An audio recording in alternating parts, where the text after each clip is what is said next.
They never wore horned helmets. They weren't one people. And the raid you think started the Viking Age? It wasn't the beginning at all. The real story is stranger, darker, and it stretches from the coast of North America to the markets of Baghdad. Here's what matters. The Viking Age wasn't a wave of mindless violence. It was a system, a machine built on trade, slavery, and a technology so advanced it wouldn't be matched for 500 years. By the end of this, you'll see the Viking world the way it actually was. And it's darker than anything in the sagas. Forget the image of one Viking nation. It never existed. The word Viking wasn't even a people. It was a job, a verb. To go a Viking meant to set out raiding. The men who did it came from a patchwork of rival chiefdoms scattered across Denmark, Norway, and Sweden. Same language, same gods, completely different destinies. The Norwegians sailed west into the empty North Atlantic and settled Iceland, Greenland, and eventually a place they called Vinland. The Danes looked south and west, toward the rich, soft monasteries of Britain and Francia. And the Swedes went east, down the rivers of what would become Russia, all the way to the Black Sea and the courts of the Byzantine emperors. 3 peoples, 3 directions, one shared hunger. But here's where it gets darker. Before any of them became raiders, they were something else entirely. Traders, farmers. And to understand why the Viking Age really began, you have to look at what they were running from and what they were running toward. That answer changes everything you thought you knew about the first raid. The history books tell you the Viking Age began on June 8, 793, when longships slid onto the beach at a monastery called Lindisfarne, off the northeast coast of England. The monks were slaughtered. The gold was taken. Europe was never the same. It's a clean story. It's also wrong. Because by the time of Lindisfarne, the Norse had been raiding for decades. They'd hit the coasts of their own neighbors. They'd traded and fought their way across the Baltic. Lindisfarne wasn't the beginning. It was the moment the rest of Europe finally noticed. And here's what the chroniclers who wrote about that day never explained. Why would a culture of farmers and traders suddenly turn to violence on a scale that would reshape a continent? The answer isn't glory. It isn't bloodlust. It's simpler and colder than that. Think about that. The answer was a ship. You think you've seen a longship. You've probably seen a drawing. A dragon-headed prow, a striped sail, a row of shields. That picture is almost entirely wrong. And the reason why changes everything you thought you knew about Viking power. The real longship was a biological weapon of logistics. It was built from split oak, not sawn timber, the planks following the grain, which made the hull strong and flexible at the same time. It could cross the open ocean, then row 60 miles up a shallow river, then be dragged over land by its own crew and relaunched on the other side. No army in Europe could do that. A Viking fleet could appear on a coastline 300 miles from where anyone expected, in half the time anyone thought possible. They didn't win because they were stronger. They won because they could be anywhere, faster. Here's what history books skip. That ship was expensive. A single longship was the product of an entire community's labor and wealth. Which raises the question the sagas never answer directly. How do you pay for a fleet of them? The answer to that question is the darkest part of the entire Viking Age. And it wasn't gold they were after. Every civilization has a dark secret it prefers to forget. Rome had its arenas. Egypt had its forced labor. The Viking Age had this. The Viking economy ran on human beings. The Norse didn't raid for treasure. Treasure was heavy and hard to divide and hard to sell. What they wanted, what was worth more than gold across half the medieval world, was people, captives, slaves. The sagas call them thralls, and the scale of it will make you stop. Historians estimate that during the height of the Viking Age, the Norse were moving tens of thousands of captives a year. Ireland's population was hollowed out. Coastal villages from the British Isles to the Baltic lived in terror of the season when the longships came. A human being taken on a raid in England could be sold in the slave markets of Dublin, then again in the markets of Hedeby, then again in Constantinople.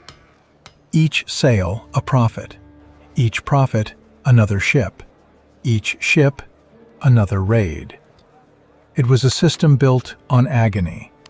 For every warrior who died in combat, 10 captives died of disease, starvation, or cold on the way to market. And the horror didn't stop when the ships docked. But here's where it gets even darker, because the men running this machine weren't just raiders anymore. They had become something far more dangerous. They had become an army. Now, forget everything you just learned about Vikings as hit-and-run raiders. In the year 865, that changed forever. A force landed on the east coast of England. Not a raiding party, but an army. Thousands of men. The Anglo-Saxon chroniclers, terrified and accurate, called it the Great Heathen Army. They didn't come to steal and leave. They came to stay. Led by the sons of a man named Ragnar Lothbrok, yes, the same Ragnar from the legends, this army spent the next 14 years systematically dismantling the Anglo-Saxon kingdoms. Northumbria fell. East Anglia fell. Mercia was carved up. One by one, the kingdoms that had ruled England for centuries were erased from the map. Here's what matters. This wasn't a mob. It was a coordinated, multi-year military campaign, with supply lines, fortifications, and political strategy. The men of the Great Heathen Army didn't just conquer land. They settled it. They farmed it. They married into it. And in the north of England, they built a whole new society on the bones of the old one. And the reason they could do it, the reason a scattered group of raiders became an empire-building army, points back to one thing: the people they left behind at home. The ones the history books barely mention at all. When the men sailed away, and in some regions they were gone for years at a time, someone had to run everything: the farms, the trade, the law, the defense of the home. That someone was women. The Norse home wasn't a passive place waiting for the men to return. It was an economic engine. Women held property, initiated divorce, and managed the family's wealth. In the absence of their husbands, they ran the estates, settled disputes, and wielded real political power. The sagas are full of women who were, in every practical sense, kingmakers and king-breakers. And then there were the shieldmaidens. You've heard the word. You've probably dismissed it as myth. Here's what the archaeology says. In 2017, researchers re-examined a grave in Birka, Sweden, a warrior's grave with a sword, an axe, armor-piercing arrows, and the bones of 2 horses. For over 100 years, everyone assumed it was a man. DNA analysis proved otherwise. The warrior was a woman. Now, one grave doesn't prove an army of shield maidens, but it proves something the history books resisted for a century: that the boundary between warrior and woman in the Viking world wasn't as clean as we were taught. And the reason that matters changes how you should read the entire Viking Age. Because the further east these people pushed, the more the old rules broke down entirely. Most people think the Vikings went west. The bigger story went east. The Swedes, the ones who didn't raid England or settle Iceland, followed the rivers of Eastern Europe instead.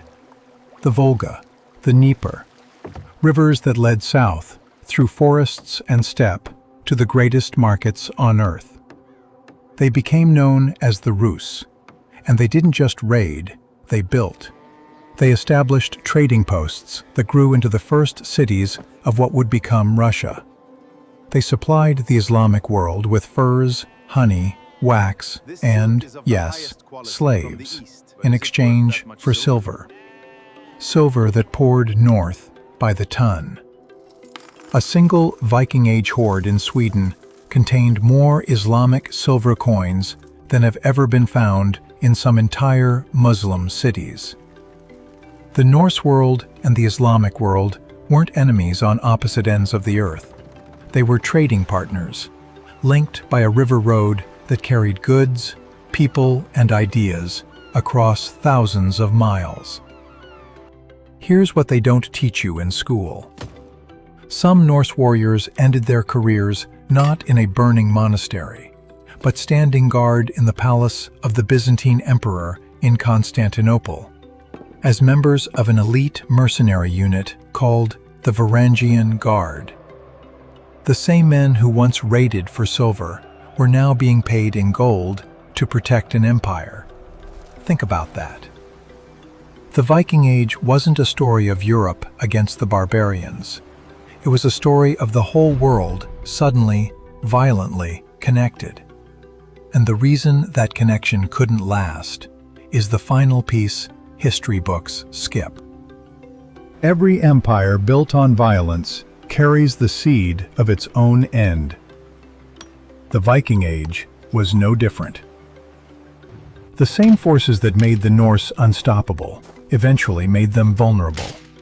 The kingdoms they raided learned to fight back. They built fortified bridges, standing armies, and their own navies. The people they'd settled among absorbed them, converted them, married them. Slowly, the raiders became the rulers, and the rulers became the neighbors. The exact date of the end depends on who you ask. Some say 1066, when the Norwegian king Harald Hardrada, the last great Viking king, fell at the Battle of Stamford Bridge in England. His army shattered, his body left on a field his own legends had predicted he'd never leave.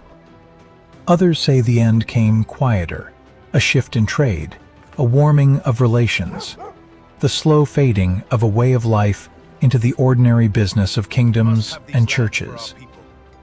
But here's the brutal truth the history books don't want to admit.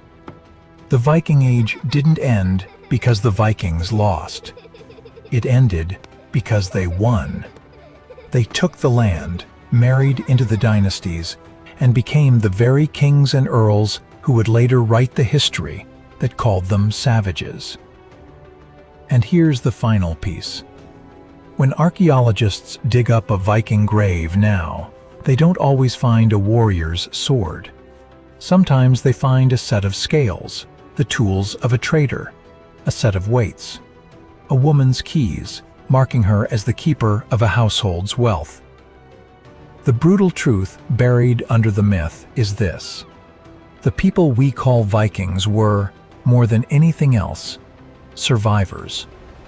They didn't just raid history. They became it. If these hidden Viking facts blew your mind, hit the like button and subscribe.